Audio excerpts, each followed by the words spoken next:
सभी को मेरा नमस्कार। मुझे किसी ने रिसेंटली ईस्टर्न रेलवे का private secretary grade 1 group B का सिलेक्शन जो हुआ था, एग्जाम हुआ था 29 दिसंबर 2024, उसका पेपर भेजा, चेक किया, मैंने देखा तो मुझे पेपर इसमें मैक्सिमम स्टैब्लिशमेंट के रिलेटेड क्वेश्चंस थे जो अभी बहुत जल्दी जो एपीओ का एग्जाम होने वाला है, बाकी डिपार्टमेंटल एग्जाम भी हो रहे हैं लोगों के, तो हल्के फुल्के क्वेश्चंस थे और कुछ काफी अच्छे क्वेश्चन मुझे लगे।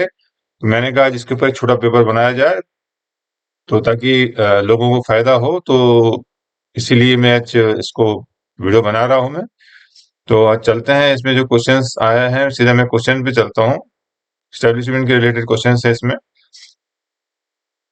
पहला क्वेश्चन काफी सिंपल क्वेश्चन है। Maximum number of LAP can be encash in case of resignation is, यानी रिजाइन यानी त्याग पत्र के मामले में मैक्सिमम कितनी एलएपी का पेमेंट हमको मिल सकता है, इसके बारे में पहला क्वेश्चन है। ऑप्शन ए है 150 days, option B 130 days, option C 300 days and D के अंदर कहा है none of these.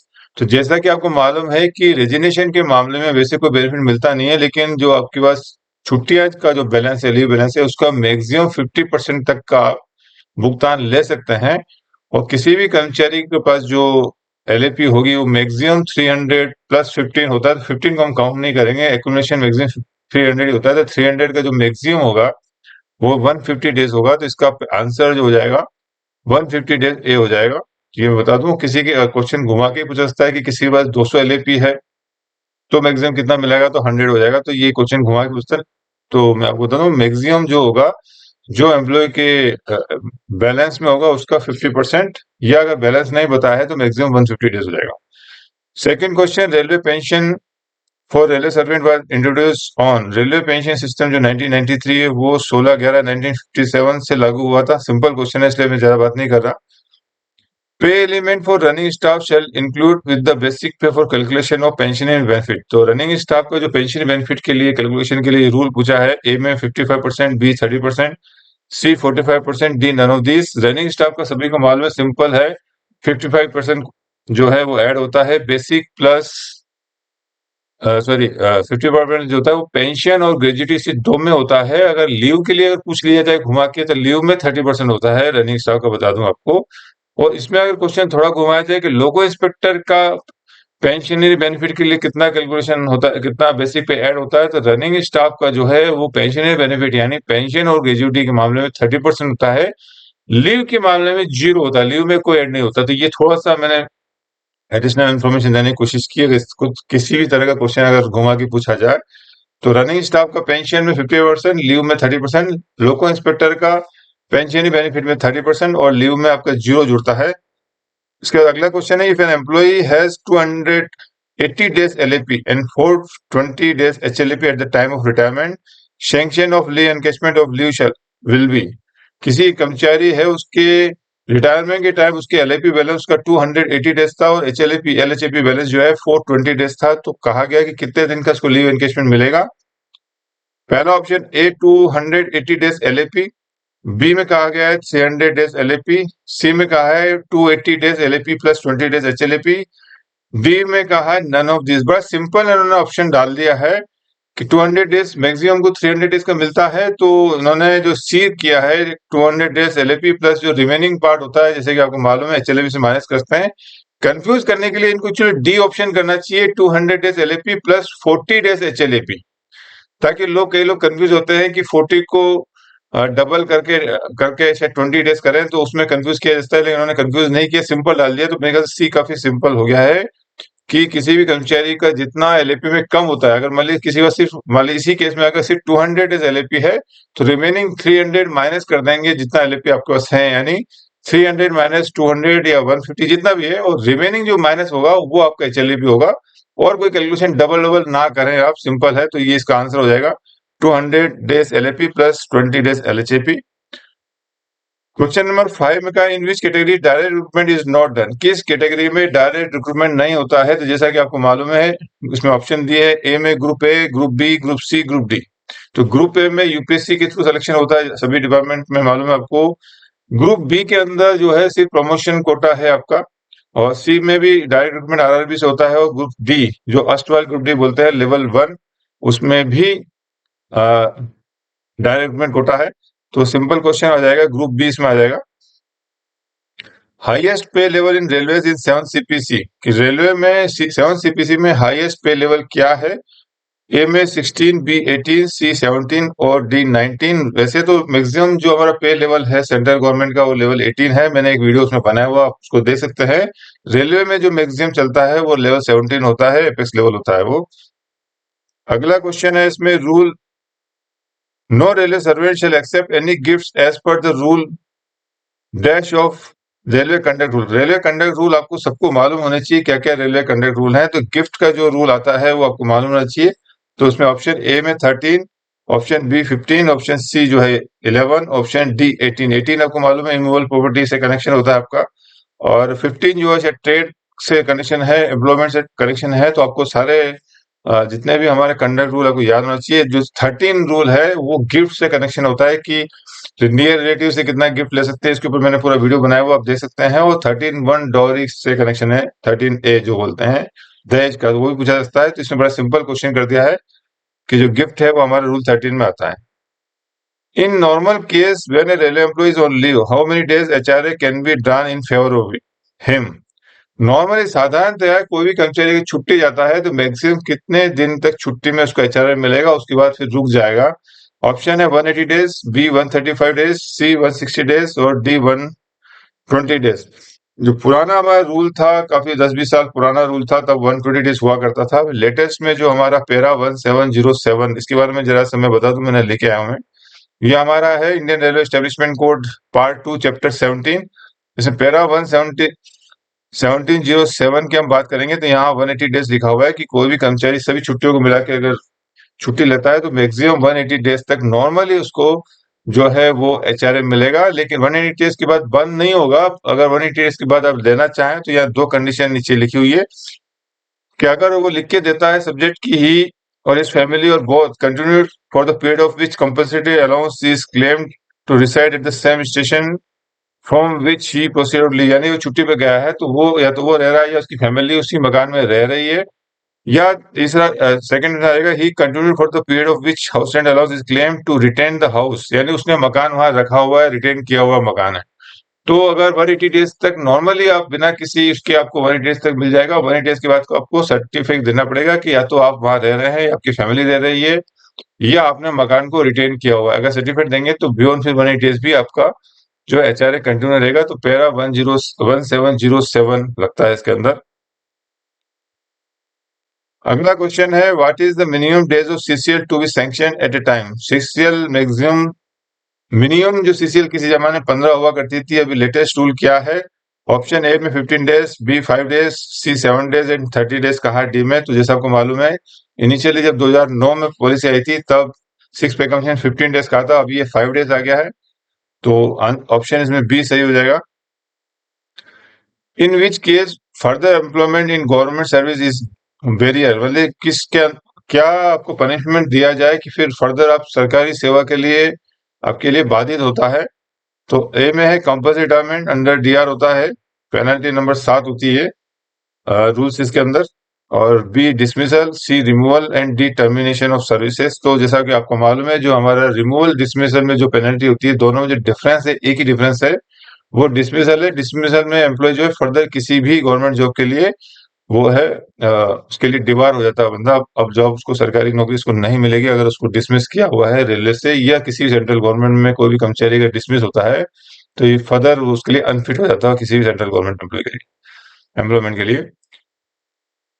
Question number 11, DR quota percentage of senior clerk. Senior clerk में DR परसेंटेज कोटा कितना है? तो मैं जरा इसके बारे में रूल बता दूं। हमारे को ये DR हमारा जो सीनियर क्लर्क का जो कोटा होता है, डायरेक्ट रिक्रूटमेंट कोटा 20%। पहले ये कुछ दिन पहले तक ये 33 1/3 होता था, जिसमें 20% डायरेक्ट रिक्रूटमेंट कोटा और 113.3 जो बोल सकते हैं वो सर्विंग एम्प्लॉय ही RRB में जाते थे। अब उसको अलग कर दिया है, RRB का सिर्फ 20% ही कर रहा है, बाकी इसको LDC में कन्वर्ट कर दिया है। जैसे OS में 20% LDC कन्वर्ट कर दिया, अभी सीनियर क्लर्क में भी 13 1/3 जो है वो LDC कर दिया है, और 16 2/3 जो है प्रमोशन कोटा है, जो कि सीनियरिटी कम सुटेबली रिटर्न टेस्ट से होता है वो, और 13 जो है वो LDC से होता है। अगला क्वेश्चन है what is the effective date of MSCP का। सिंपल क्वेश्चन है, एमएससीपी 6 पे कमीशन में आया था। ऑप्शन ए है 19/2008, B 11/2008, C 14/2008, none of this. तो जैसे कि आपको मालूम है एमएससीपी 19/2008 से आया था, तो ऑप्शन ए करेक्ट हो जाएगा।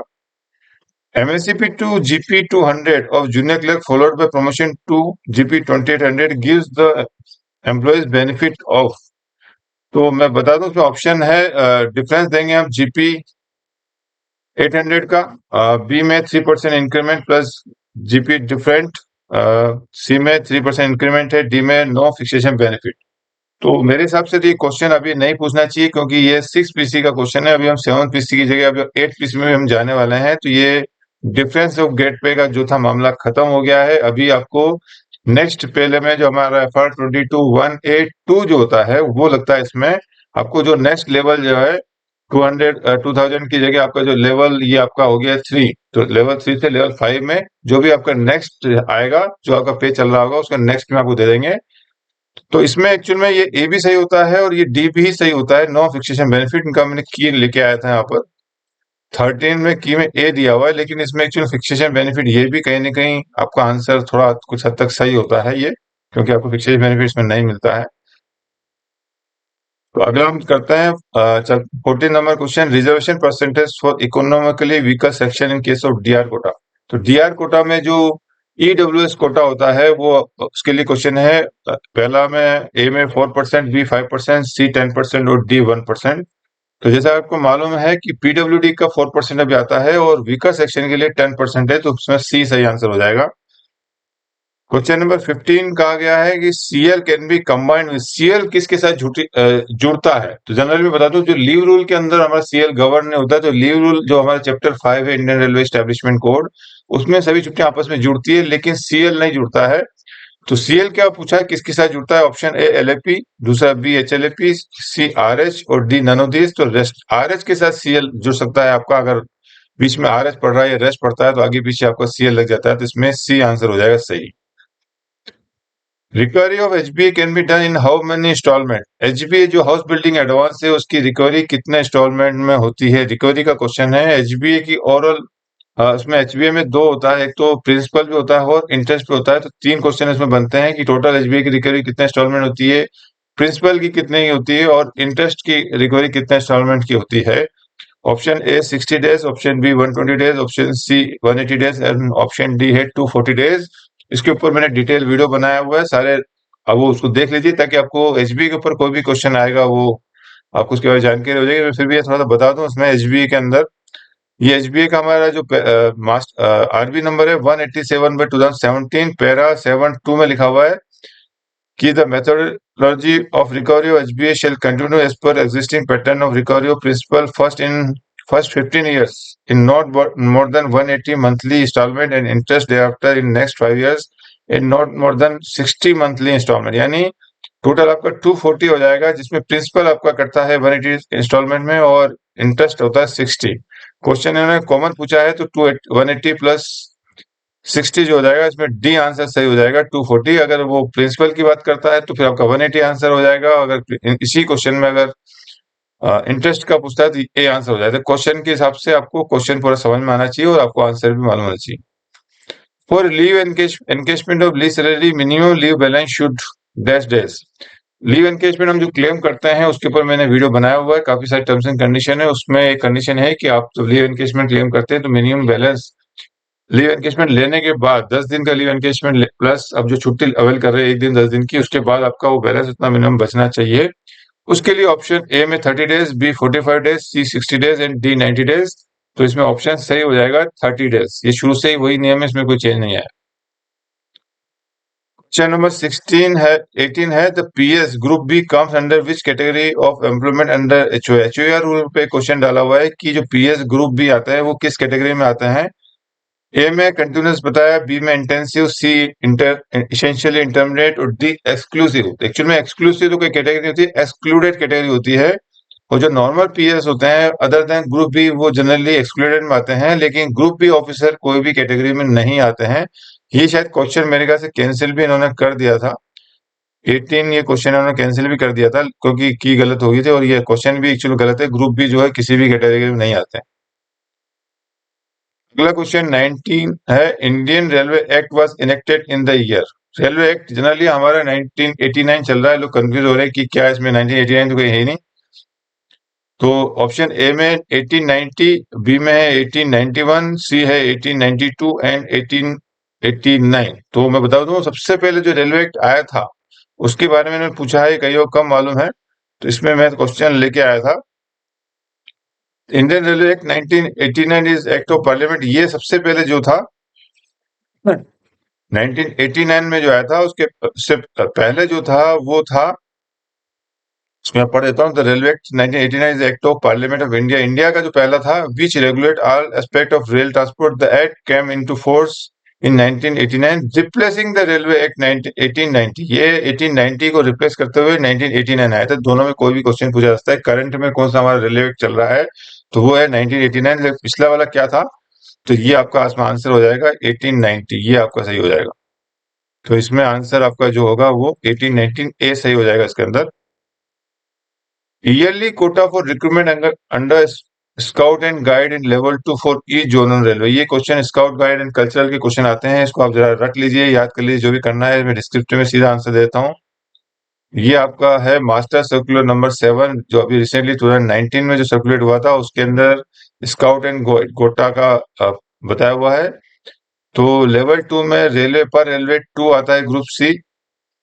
लेवल 2 की बात करिए, प्रोडक्शन यूनिट जितने हैं उसको एक है, और ग्रुप डी के अंदर डिवीजन को दिया हुआ है, हर डिवीजन 2 कर सकता है और प्रोडक्शन यूनिट 2 कर सकता है। तो हमारा क्वेश्चन जो है हमारा ऊपर जोनल रेलवे है लेवल 2 में, तो यहाँ पे 2 आएगा इसमें। क्वेश्चन हमारा पूछा है कि yearly quota for recruitment against scout and guide in level 2 for each zonal railway. Zonal railway का हमारा 2 है, तो ये 2 इसमें सही हो जाएगा, ए सही हो जाएगा इसमें। अगला क्वेश्चन है 21, in case of inter railway on request transfer no minimum service is required for. जैसा कि आपको मालूम है, इंटर रेलवे ट्रांसफर के लिए मिनिमम 5 साल की सर्विस होनी चाहिए, जिसमें भी बाद में फर्दर क्लेरिफिकेशन आया कि जो ट्रेनिंग पीरियड होता है वो भी उसमें काउंट होगा। तो कई बार ये भी क्वेश्चन पूछा जा सकता है कि क्या ट्रेनिंग पीरियड काउंट होता है इसमें।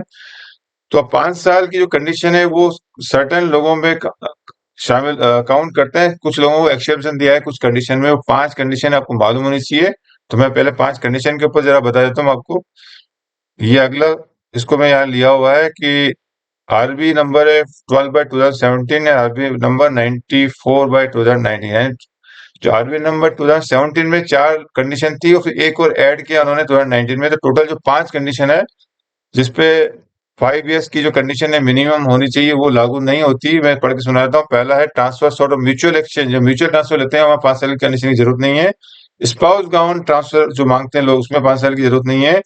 Railway servant who care giver to disable child, जो रेलवे सर्वेंट है जिनके घर में बच्चे डिसेबल्ड है, उनके केयर गिवर्स हैं, उनके लिए जरूरत नहीं है।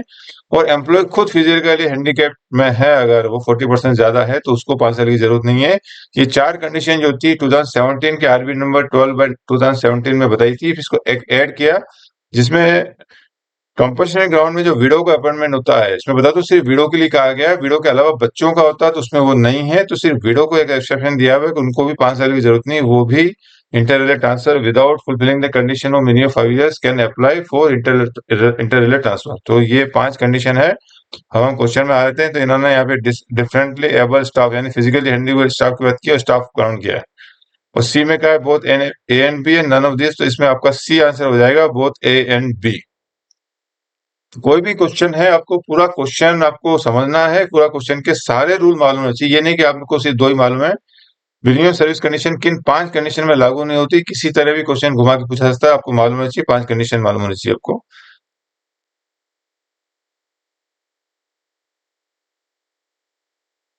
और ग्रुप, इसमें आएगा अगला क्वेश्चन है इसमें, when a railway servant is placed under suspension but only minor penalty is imposed, the suspension period stated as. इसमें डीआर का जो क्वेश्चन है, इसमें कहा गया है, एक में पहला ऊपर रह गया ये, for PS group B who is the disciplinary authority under railway servant discipline appeal 1968। जो पीएस का जो एग्जाम हुआ है उसके लिए डीआर रूल के अंदर कौन डिसिप्लिनरी अथॉरिटी होता है, तो जनरली इसमें ऑप्शन है जीएम, एजीएम, एसडीजीएम और कंट्रोलिंग पीएचडी। जनरली कोई भी ग्रुप ऑफिसर होता है उसका डिसिप्लिनरी अथॉरिटी जो है वो पीएचडी होता है। मैं आंसर फिर भी यहाँ देख लेता हूँ, डी 22 का डी बताया होगा यहाँ पे, 22 को डी। तो जनरली कोई भी ग्रुप बी ऑफिसर में पीएस की बात की है, आप ये क्वेश्चन घुमा के भी पूछ सकते हैं। अगर एपीओ के एग्जाम में पूछा जाता है तो सीपीओ जो है, पीसीपीओ जो हमारे इंचार्ज होते हैं, वो चार्जशीट दे सकते हैं, डिसिप्लिन अथॉरिटी होते हैं, तो जनरली पीओचडी वो है डीआर ले सकते हैं। Question number 23, when a railway servant is placed under suspension but only minor penalty is imposed, the suspension period stated.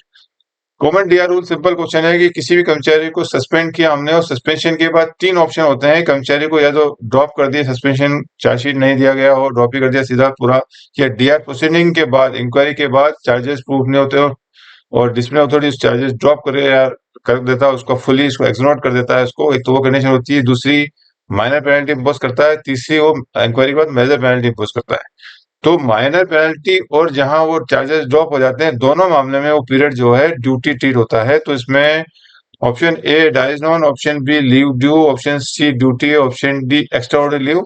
तो नॉर्मली जो दो कंडीशन में ड्यूटी ट्रीट होगा, लेकिन अगर मेजर पेनल्टी ट्रीट अगर दिया जाता है उसको, तो ऐसे मामले में स्टार्टिंग में हम leave non duty period treat करते हैं इसको, डाइज नॉन नहीं होता है। वो कई लोग गलत फहमी है कि वो पीरियड डाइज नॉन होता है, डाइज नॉन ट्रीट। क्वेश्चन अगर घुमा के पूछा जाए कि अगर मान लीजिए मेजर पेनल्टी ट्रीट हो गया तो क्या वो डाइज नॉन होगा? डाइज नॉन नहीं ट्रीट होता है डीआर के अंदर, डीआर में वो नॉन ड्यूटी ट्रीट होता है। और अगर एम्प्लॉय चाहे, एम्प्लॉय को से पूछा जाता है कि आप अगर छुट्टी में कन्वर्ट अप्लाई करना चाहे तो कर सकते हैं किसी भी तरह की लीव को, तो उसमें वो एक्स्ट्रा लीव भी मांग सकता है, या लीव ड्यू जो भी एडमिसिबल है उसके बाद एलएपी एचएलएपी जो भी है वो क्लेम कर सकता है, अगर ऐसा मेजर पेनल्टी चार्जशीट दी गई है तो।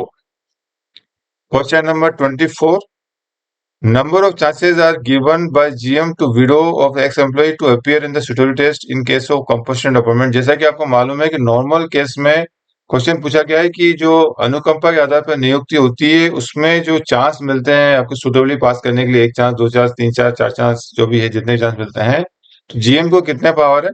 तो नॉर्मली जो पावर होते हैं, दो चांस तक तो डिवीजन लेवल पे डीआरएम या सीडीएम कर सकते हैं, उसके बाद तीसरा चांस जो है वो बच्चों के लिए होता है, वो जीएम कर सकते हैं। वीडियो के मामले में एक एक्स्ट्रा चांस और मिलता है जो जीएम भी कर सकते हैं। जीएम के पास टोटल चार चांस होते हैं, चार चांस। तो इसमें आंसर हो जाएगा ऑप्शन ए, इसमें 1 था, ऑप्शन बी 2, ऑप्शन सी 3 और ऑप्शन डी 4। तो ऑप्शन डी सही हो जाएगा इसके अंदर। What is the standard form use for revocation और सस्पेंशन? सस्पेंशन रिवोक करने के लिए क्या फॉर्म यूज होगा? ऑप्शन ए है SF2, SF3, बी एस और सी होता है SF4, SF5 है डी। तो आपको सारे फॉर्म याद होने चाहिए। SF1 आपका सस्पेंशन होता है, मैं जरा इसमें बता दूं फॉर्म जो यूज होते हैं। SF1 होता है ऑर्डर ऑफ सस्पेंशन, SF1 से इशू करते हैं। डीम सस्पेंशन यानी कोई कर्मचारी 48 घंटे से ज्यादा लॉकअप में है तो डीम सस्पेंशन SF2 इशू करते हैं। SF3 जो होता है, कोई भी आदमी सस्पेंशन के अंदर होता है तो उसको एक सर्टिफिकेट देना पड़ता है कि भाई मैं जॉब नहीं कर रहा हूं, तब तक उसको फिर वो सस्पेंशन अलाउंस नहीं मिलेगा। तो सस्पेंशन अलाउंस लेने के लिए उसको SF3 भर के देना पड़ता है, एम्प्लॉय को देना पड़ता है। Should be signed by the employee. कई बार क्वेश्चन भी आता है कि वुड साइन द SF3, तो वो जनरली एक सर्टिफिकेट होता है, वो एम्प्लॉय साइन करके एडमिनिस्ट्रेशन को देगा और फिर उसके बाद सस्पेंशन अलाउंस चालू हो जाएगा। SF4 रिवोकेशन जो क्वेश्चन पूछा था, ऑर्डर ऑफ रिवोकेशन और सस्पेंशन, ये आपका SF4 हो गया। SF5 जो है मेजर पेनल्टी चार्जशीट दी जाती है। SF6 में जो इंस्पेक्शन का परमिशन मांग रहा है, आईडी जो होते हैं रिलायड अपन जो लिस्ट ऑफ डॉक्यूमेंट्स होते हैं उसके इंस्पेक्शन की परमिशन को अगर मना करना है एडमिनिस्ट्रेशन को, तो SF6 होता है। SF7 जो है अपॉइंटमेंट इंक्वायरी ऑफिसर को अपॉइंटमेंट थ्रू SF7 होता है। विजिलेंस केस या क्रिमिनल केसेस जो होते हैं, सीबीआई केसेस, उसमें प्रेजेंटिंग ऑफिसर भी अपॉइंट होता है जो SF8 के द्वारा होता है। किसी जमाने में रिमूवल, डिसमिसल और कंपल्सरी रिटायरमेंट के स्टैंडर्ड फॉर्म हुआ करते थे, उसी से ही कंपल्सरी रिटायरमेंट, रिमूवल, डिसमिसल करते थे, वो SF8 हुआ करता, SF9 हुआ करता, सॉरी। अब वो डिलीट कर दिए, अब SF9 नहीं प्रचलन में नहीं है। SF10 जो है डिसिप्लिन एक्शन कॉमन प्रोसीडिंग्स में जो हमको करना है, तो SF10 दिया जाता है। फिर आगे काफी सारी इसमें आप देख लीजिए, फिलहाल इसको ज्यादा टाइम ना लेते हुए मैं आगे अपने फिर क्वेश्चंस में आता हूँ। HRMS is designated, designed and monitored by option a आपका railway board, b RailTel, c CRIS and d है आर्विनल। तो जैसे आपको मालूम है HRMS जो हमारे क्रिस से संचालित है, मॉनिटर कर रहा है और डिजाइन भी कर रहा है। Question 27, RTI information 2025, information under RTI 2005 has to be given by the CPI or PR within। RTI में जो इन्फॉर्मेशन देनी है वो कितने दिन में देनी है? A 7 days, B 14 days, C 28 days और D 30 डेज। बड़ा ही सिंपल क्वेश्चन मेरे ख्याल से, ये क्वेश्चन जूनियर क्लर्क के लेवल का क्वेश्चन है, तो ये 30 डेज में डी आंसर सही हो जाएगा। FR 56J is related to, FR 56J आजकल बहुत कॉमन आता है और मेरे ख्याल से सबको जानना होना चाहिए कि हमारे रेलवे में प्री मेच्योर रिटायरमेंट का भी एक प्रोविजन है। कुछ सर्टेन ईयर की सर्विस में 50 साल 55 साल की नौकरी के में करने के बाद अगर पब्लिक इंटरेस्ट में सरकार किसी को भी रिटायर कर सकती है, तो वो रिटायरमेंट से कनेक्शन है, प्री मेच्योर रिटायरमेंट बोलते हैं। इसमें हालांकि कंपल्सरी रिटायरमेंट गलत यूज किया है यहाँ पे। ए में pay fixation, B compulsory retirement, C DR and D selection. Actual में कंपल्सरी रिटायरमेंट नहीं बोलते हैं, इसको प्री मेच्योर रिटायरमेंट कहते हैं। तो ये ऑप्शन बी, शायद इन्होंने ऑप्शन बी ही कहा होगा। क्वेश्चन नंबर हमारा है 28।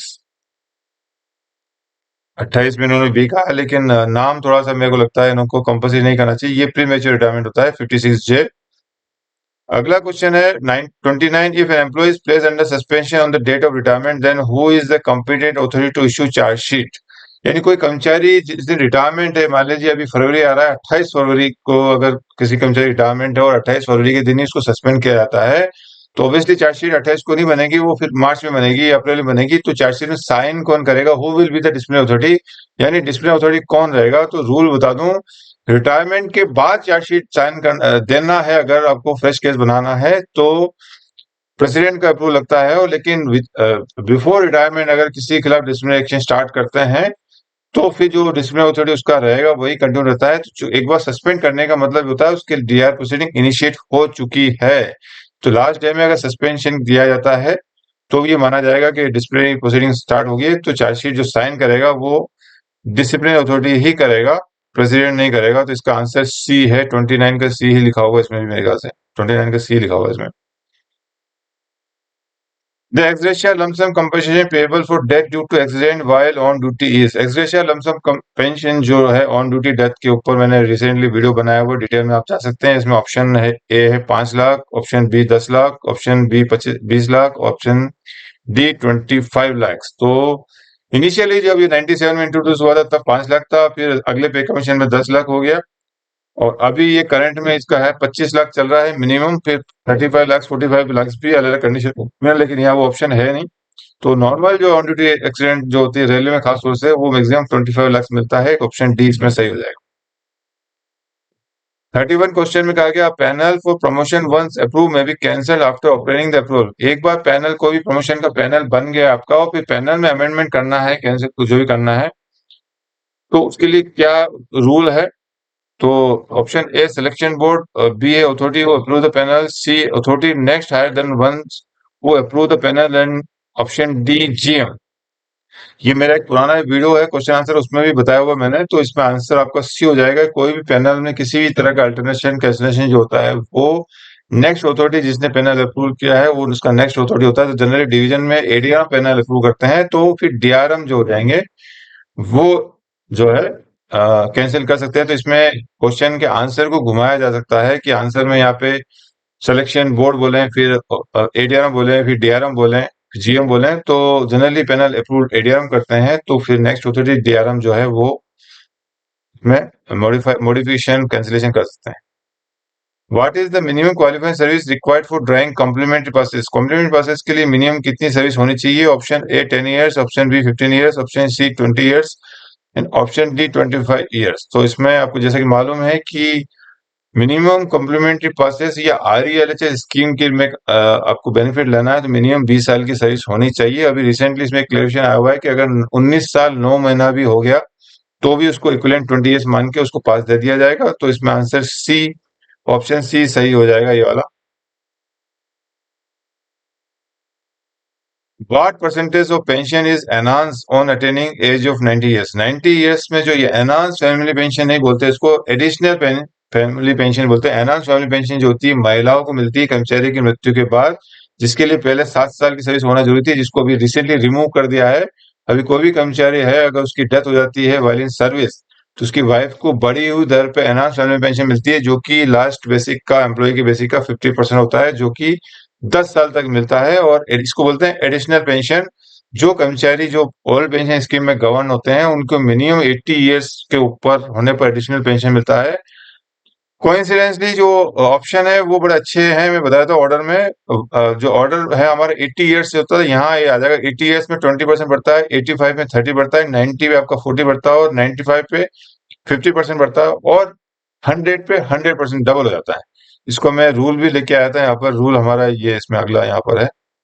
ये देखिए आप, 80 में 20%, 85 में 30, 90 में 40, और 95 में 50, और 100 में 90। ये बड़ा अच्छा क्वेश्चन है, तो आप याद रख लीजिए 20, 30, 40, 50 एंड 100, इस तरह का आप याद रख लेंगे तो 80 से 85 तो आपको आंसर करने में इजी हो जाएगा यहाँ पे।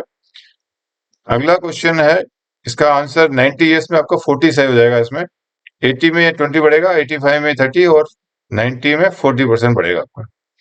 Minimum qualifying marks for written examination for SC/ST candidate in selection for safety category post। यहाँ थोड़ा कंफ्यूज करने की कोशिश की। नॉर्मली SC/ST एम्प्लॉय को रिलैक्सेशन मिलता है 10% का, लेकिन सेफ्टी कैटेगरी में कोई रिलैक्सेशन नहीं मिलता है।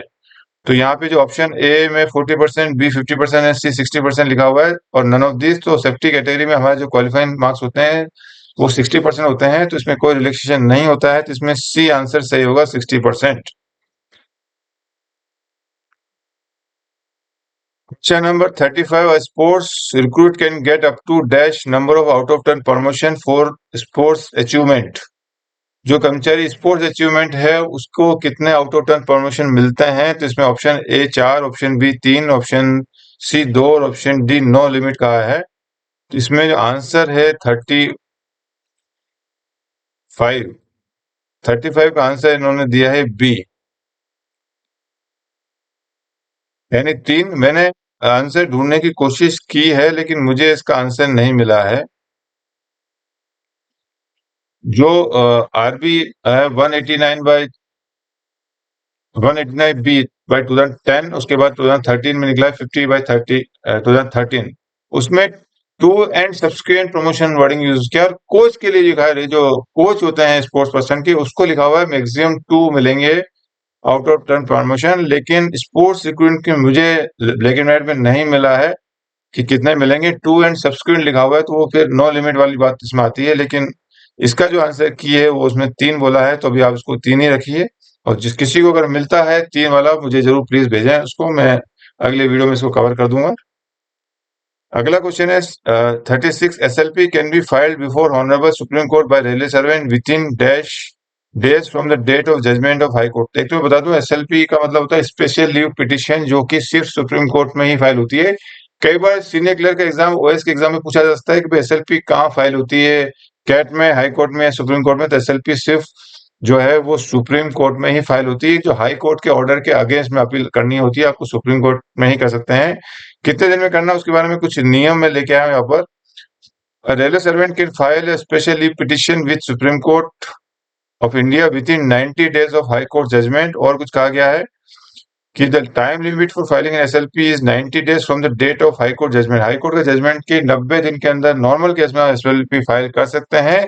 लेकिन if the high court refuse to grant certificate for fitness of appeal to supreme court, अगर हाई कोर्ट ने फिटनेस सर्टिफिकेट नहीं दिया है SLP फाइल करने के लिए, तो ऐसा मामले में आपको SLP 60 दिन के अंदर फाइल करनी है। तो क्वेश्चन को घुमा के भी पूछा जा सकता है 60 डेज से, उसमें दोनों क्वेश्चन आपके हो जाते हैं। अगर घुमा के पूछा जाता है कि अगर हाई कोर्ट ने फिटनेस सर्टिफिकेट नहीं दिया है तो फिर कितने दिन में SLP फाइल करनी है, तो वहां 60 आंसर हो जाएगा। तो यहाँ पे फिलहाल सिंपल क्वेश्चन है, तो उन्होंने आपका 90 डेज ABCD, ए आपका 60 है, बी 180, सी 120 और डी 90 डेज। तो इसका आंसर डी 90 डेज हो जाएगा।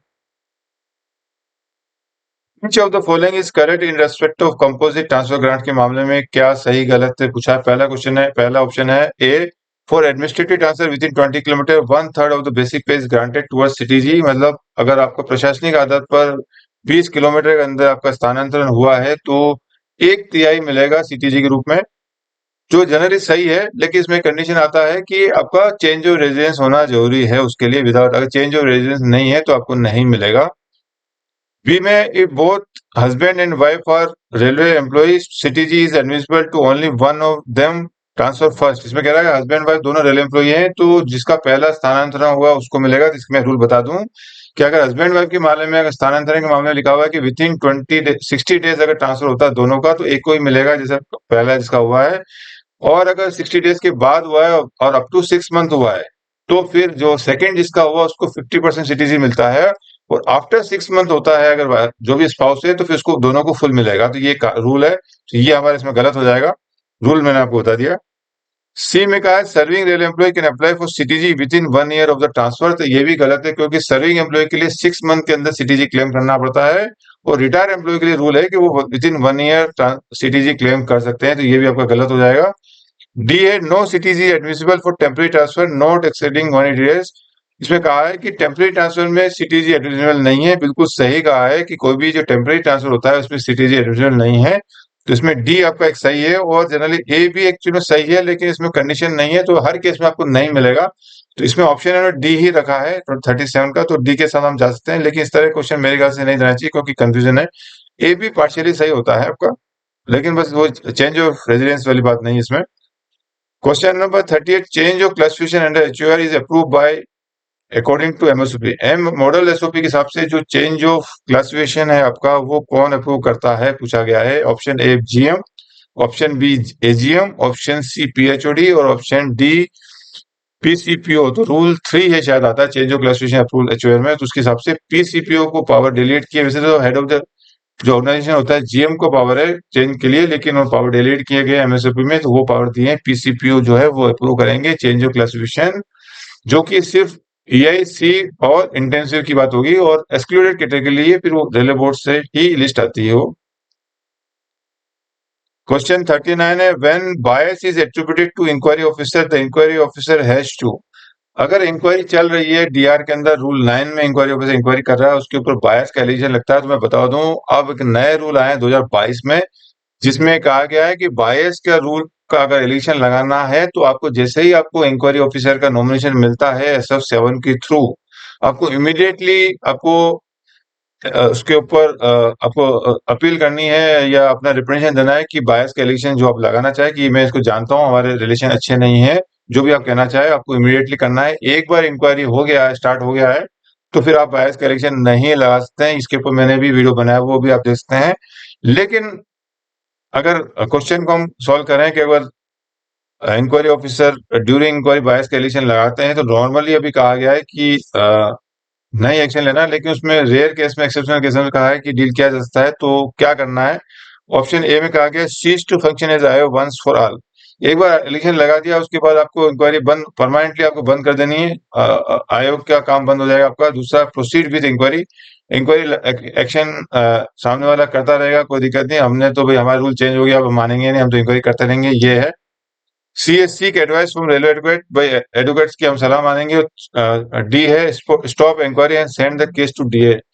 चौथा है कि इंक्वायरी को रोक दिया जाएगा और मामले को डीए को भेजा जाएगा फर्दर उस पर डिसीजन लेने के लिए। तो ये डी बिल्कुल सही है कि कभी भी बायस का एलिगेशन आएगा तो एक प्रोविजन, हालांकि अभी कहा गया है कि नॉर्मली आपको बायस का एलिगेशन इंक्वायरी स्टार्ट होने से पहले ही लगाना है। ये 2022 में निकला रेलवे बोर्ड की पॉलिसी, लेकिन उसमें एक रेयर केस में एक प्रोविजन दिया है कि अगर ऐसा करना है तो कंसिडर किया जा सकता है। तो ऐसा मामला आता है इंक्वायरी ऑफिसर के पास, तो वो इंक्वायरी को तुरंत रोक देगा और मामले को डीए के फर्दर डिसीजन लेने के लिए भेजा जाएगा उसको।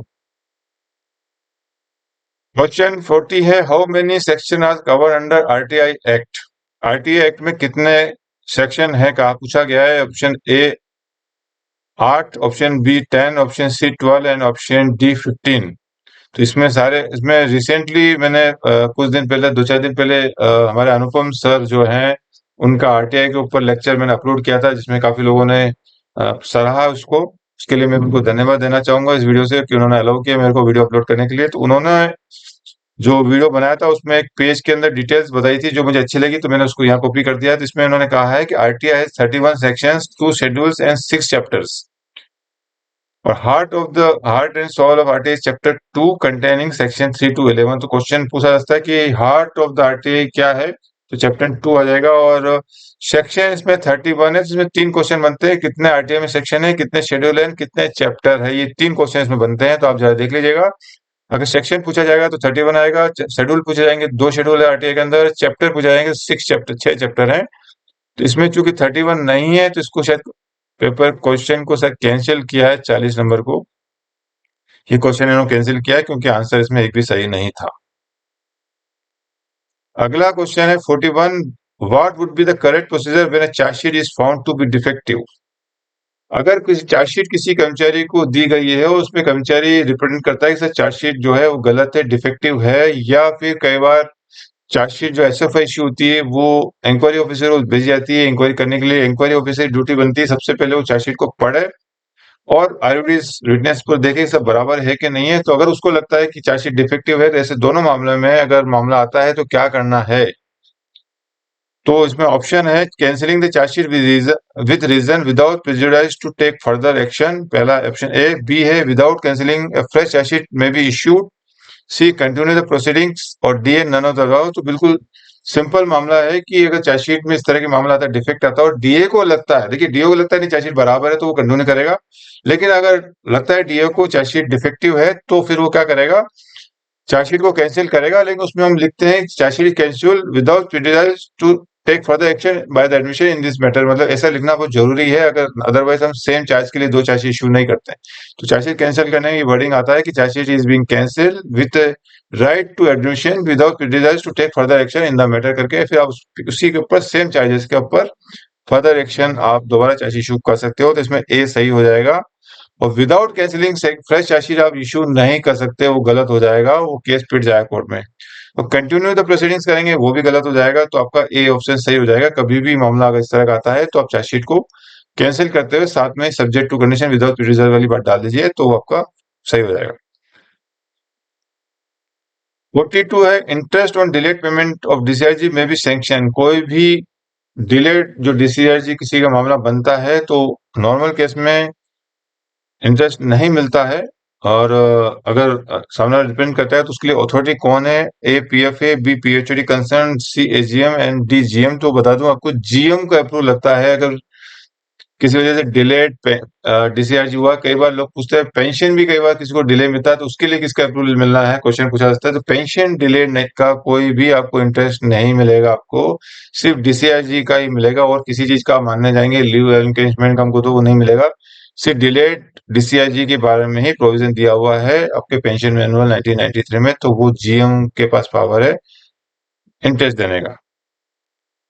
क्वेश्चन 43 है हमारा, dash can enhance the punishment without restriction of any time limit in case of non gazetted staff. कोई भी नॉन गजेटेड स्टाफ है उसको पनिशमेंट को एनहांस करना है तो जनरली अपील और रिवीजन के जो मामले होते हैं तो अपील तो एम्प्लॉय खुद करता है। तो रिवीजन अथॉरिटी के पास एक पावर होता है अंडर रूल 25 सू मोटर रिवीजन। जनरली विजिलेंस के मामले में विजिलेंस सू मोटर रिवीजन करवाती है। अगर विजिलेंस केसेस में उनके हिसाब से पेनल्टी नहीं दी जाती, यानी बहुत ग्रेव मिसकंडक्ट का मामला हो, कई बार डीए बहुत हल्की फुल्की पेनल्टी देता है या कई बार चार्जेस ड्रॉप करता है तो फिर विजिलेंस डिपार्टमेंट एग्री नहीं करता है। या फिर नॉर्मल केस में भी एडमिशन को लगता है हायर अथॉरिटीज को कि डिसिप्लिन अथॉरिटी में फेवर क्या है या पनिशमेंट बराबर बराबर नहीं है, तो एक रूल 25 में रिवीजन अथॉरिटी की पावर है कि सू मोटर रिवीजन देके एक शोकॉज नोटिस देना पड़ता है उसको, उसमें वो एनहांस कर सकता है। तो उसमें एक लिमिट है कि नॉर्मली रिवीजन अथॉरिटी अगर पेनल्टी को कम करना चाहता है तो वो 1 साल के अंदर कम कर सकता है, लेकिन बढ़ाना चाहता है तो विद इन 6 मंथ ही बढ़ा सकता है, उसके बाद नहीं बढ़ सकता है। ये रूल 25 का रूल है। लेकिन सर्टेन अथॉरिटी को पावर दिया गया है कि वो विदाउट एनी रिस्ट्रिक्शन वो कर सकते हैं। तो कई मामले में जो होता है कि विजिलेंस की जो एडवाइस आती है और वो फाइल प्रोसीडिंग्स में कई बार डिले होता है पेपर वर्क में, तो 6 महीने का टाइम पीरियड निकल जाता है। अब विजिलेंस चाहता है कि इसका पनिशमेंट बढ़ाया जाए तो फिर अथॉरिटी जो कंसर्न अथॉरिटी है उसको भेजा जाता है। तो पूछा गया कौन सी अथॉरिटी है, तो इसमें ऑप्शन ए है DRM, option B PHOD, option C president of India और ऑप्शन डी जनरल मैनेजर। तो नॉर्मली जनरल मैनेजर को भेजा जाता है। डी इसका सही आंसर का बताया गया है। क्वेश्चन नंबर हमारा है डी 43 में आप देख सकते हैं यहाँ पर 43 का डी बताया, लेकिन मेरे हिसाब से आंसर इन्होंने गलत किया है। इसमें एक्चुअली में दो आंसर होते हैं। आंसर इसमें जो एनहांसमेंट का जो रजिस्ट्रेशन का पावर है वो जनरल मैनेजर, रेलवे बोर्ड और प्रेसिडेंट ऑफ इंडिया सबको पावर है। तो इसमें सी भी सही होता है। तो इसके भी ये मुझे लगता है क्वेश्चन का आंसर दो रहते हैं, सी और डी। मैं इसमें रूल बता देता हूँ आपको। ये हमारा रूल 25 और डी एन 68 है। इसमें कहा गया है provided that when revision is undertaken by railway board or general manager of the general railway or an authority of the status of general manager in any other railway unit or administration when they are higher than the appellate authority and by the president, even when he is the appellate authority, this can be done without restriction on any limit। यानी railway board, general manager और president को power है कि without any time limit वो penalty enhance कर सकते हैं, तो इसमें दोनों आंसर सही हैं, सी भी सही हो जाएगा और डी भी सही हो जाएगा, तो ये मेगा से क्वेश्चन कैंसिल होना चाहिए इनको। खैर जो भी है, मैं आगे चलता हूँ उसमें। अगला और लास्ट क्वेश्चन मैं करने जा रहा हूँ टाइम को देखते हुए। तो मेन पावर प्लानिंग क्या होता है? तो मेन पावर प्लानिंग के ऊपर कभी मौका मिले तो मैं वीडियो बनाऊंगा, कई लोगों की रिक्वेस्ट ऑलरेडी है। तो उसमें ऑप्शन है: A cadre management, B HR policy, C right man in right places और D all of the above. तो मेन पावर प्लानिंग में सभी चीजें होती है, कैडर मैनेजमेंट भी होता है, एचआर पॉलिसी जो भी होगा, और राइट मैन रिक्रूटमेंट जो भी है हमारा, वो सब जो है वो होता है मेन पावर प्लानिंग के अंदर होता है। टाइमली फिल वैकेंसी भरना, वैकेंसी को पब्लिश करना, नोटिफिकेशन निकालना, सब सारे जो काम है। सही आदमी का सिलेक्शन करना, टाइमली सिलेक्शन करना, वैकेंसी को टाइमली भरना, और सही एजुकेट, सही टैलेंटेड, जिस पोस्ट के लिए जो एजुकेशन चाहिए उस एजुकेशन वाले एम्प्लॉय को भर्ती करना, उतने टैलेंट वाले को भर्ती करना, ये सब जो है मेन पावर प्लानिंग में आता है। तो इसी के साथ मैं अपना वीडियो समाप्त करता हूँ। वीडियो कैसा लगा जरूर कमेंट करें, और वीडियो मेरे अच्छे लग रहे हैं तो सब्सक्राइब करना ना भूलें, लाइक भी करते रहें और लोगों को शेयर भी करते रहें, ताकि ज्यादा से ज्यादा लोगों को फायदा हो। वीडियो देखने के लिए बहुत बहुत धन्यवाद, థ్యాంక్ యూ। చాలా రోజుల నుంచి తెలుగులో మాట్లాడట్లేదు, వాళ్ళకి గుర్తొచ్చింది, तो తెలుగు వాళ్ళు ప్లీజ్ చెప్పండి, నా వీడియో మీరు చూస్తున్నారా చూడట్లేదా, అండ్ నా వీడియోస్ మీకు ఎలాగున్నాయి, ప్లీజ్ తెలుగు వాళ్ళు కూడా నాకు కామెంట్ చేయండి। సో వీడియో చూడడానికి నాకు బాగా తెలుగు రాదు, సో ఇంగ్లీష్లో థ్యాంక్ యూ అన్నాను, థ్యాంక్ యూ।